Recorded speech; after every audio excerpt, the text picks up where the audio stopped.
ఈరోజు ఆకాశం అద్భుత దృశ్యానికి వేదిక కానుంది. చంద్రుడు ఎరుపు రంగులో ప్రకాశవంతంగా కనువిందు చేయనున్నారు.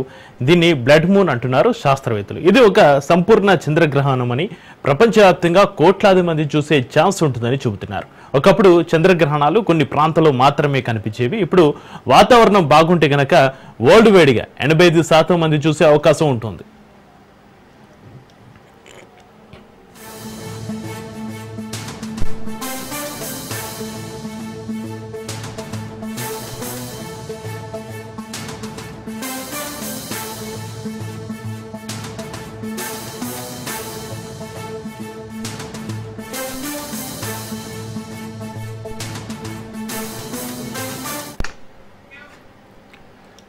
బ్లడ్ మూన్ దాదాపు 82 నిమిషాల పాటు కొనసాగనుంది. భారత కాలమానం ప్రకారం చంద్రగ్రహణం రాత్రి 8 గంటల 58 నిమిషాలకు ప్రారంభమవుతుంది. ఆ తర్వాత రాత్రి 9 గంటల 57 నిమిషాల నుంచి స్పష్టంగా కనిపించనుంది. అలాగే రాత్రి 11 గంటలకు సంపూర్ణ గ్రహణం మొదలవుతుంది. 11 గంటల 41 నిమిషాలకి చంద్రుడు అత్యంత ఎర్రగా మారతాడు. రాత్రి 2 గంటల 25 నిమిషాలకు గ్రహణం పూర్తిగా ముగుస్తుందని సైంటిస్టులు అంటున్నారు. చందమామ పూర్తి ఎర్ర రంగుతో ఉన్న దృశ్యాన్ని కన్నులారా వీక్షించాలంటే మాత్రం రాత్రి 11 నుంచి 12 గంటల 22 నిమిషాల మధ్య సాధ్యమవుతుంది. హైదరాబాద్, ముంబై, ఢిల్లీ, చెన్నై, బెంగళూరు, కోల్కతాతో చంద్రగ్రహణం కనిపించినా ఇక కాంతిలో కాలుష్యంతో స్పష్టత ఉండదని హిమాచల్, లడాక్, రాజస్థాన్, గుజరాత్, కురుగులో మాత్రం స్పష్టంగా కనిపిస్తుంది అంటున్నారు సైంటిస్టులు. ఎలాంటి ప్రత్యేక కళ్లద్దాలు, టెలిస్కోప్ లేకుండా బ్లడ్ మూన్ ని స్పష్టంగా చూడొచ్చు. మొత్తంగా ఈ బ్లడ్ మూన్ ఖగోళ ప్రియులకు పండుగ అని చెప్పొచ్చు.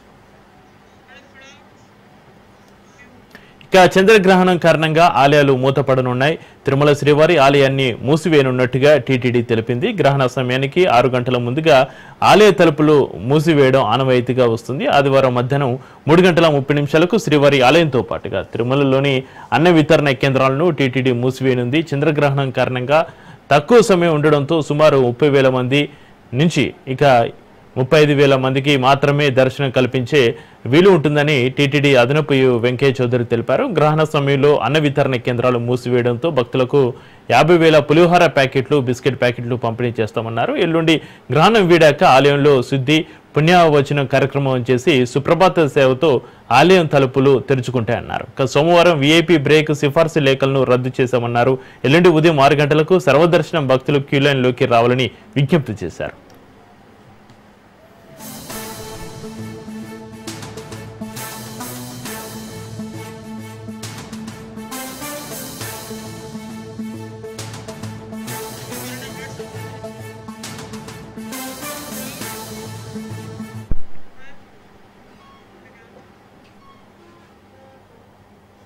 ఈరోజు ఆకాశం అద్భుత దృశ్యానికి వేదిక కానుంది. చంద్రుడు ఎరుపు రంగులో ప్రకాశవంతంగా కనువిందు చేయనున్నాడు.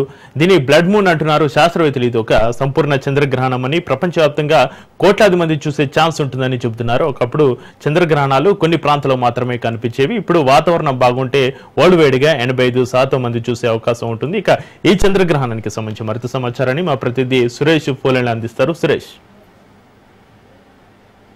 ఏదైతే చంద్రగ్రహణం కారణంగా, సంపూర్ణ చంద్రగ్రహణం కారణంగా శ్రీవారి ఆలయాన్ని ఇవాళ మధ్యాహ్నం 3 గంటల 30 నిమిషాలకు మూసివేయబోతున్నారు. సాధారణంగా గ్రహణ కాలానికి 6 గంటల సమయం ముందు శ్రీవారి ఆలయాన్ని మూసివేయడం ఆనవాయితీ. ఇందులో భాగంగా ఇవాళ మధ్యాహ్నం 3 గంటల 30 నిమిషాలు శ్రీవారి ఆలయాన్ని మూసివేసి రేపు తెల్లవారుజామున 3 గంటలకు ఆలయాన్ని తెరిచి శుద్ధి, పుణ్యవాసం నిర్వహించిన తర్వాత దర్శనాన్ని కల్పించబోతున్నారు. దాదాపు 12 గంటల పాటు స్వామివారు విశ్రాంతం ఉన్నారు. ఎందుకంటే పూర్తిగా ఎప్పుడు కూడా రద్దీగా తిరుమల క్రికెట్ ఆడుతుంది. అలాంటిది పూర్తిగా 12 గంటల పాటు ఆలయాన్ని మూసివేస్తున్న నేపథ్యంలో టీటీడీ కొన్ని ఏర్పాట్లు కూడా చేసింది. ఇవాళ తిరుమలలో ఎవరైతే ఉన్నారో, వేచి ఉన్నారో వారికి అందరూ కూడా 30,000 మందికి దర్శన భాగ్యం కల్పించబోతున్నారు. మధ్యాహ్నం 1 గంటకు కూడా శ్రీవారి ట్రస్ట్ వాళ్ళకి విఐపి దర్శనం కల్పించబోతున్నారు. ఆ రకంగా 3 గంటల 30 నిమిషాలకు ఆలయాన్ని మూసివేసి రేపు తెల్లవారుజామున 3 గంటలకు స్వామివారి ఆలయం తెరిచి ఆలయం శుద్ధి చేసిన తర్వాత ఉదయం 6 గంటలకు సర్వదర్శనం ప్రారంభించబోతున్నారు. ఆ రకంగా అన్ని ఏర్పాట్లు తిరుమల తిరుపతి చేసింది. ఎప్పుడు లేని విధంగా సంపూర్ణ చంద్రగ్రహణం కారణంగానే ఈ నిర్ణయం తీసుకున్నారు. ఆ రకంగా టీటీడీ అదనపు ఈవో వెంకయ్య చౌదరి కూడా భక్తులు కూడా విజిట్ చేస్తున్నారు. యాత్ర సమయాలు వేచి ఉండండి. ఆ రకంగా అక్కడికి దాదాపు 50,000 మందికి ఆహార పొట్లాలు కూడా పంపిణీ చేస్తామని ప్రకటించారు. చెప్పి రైట్, థ్యాంక్ యూ సురేష్.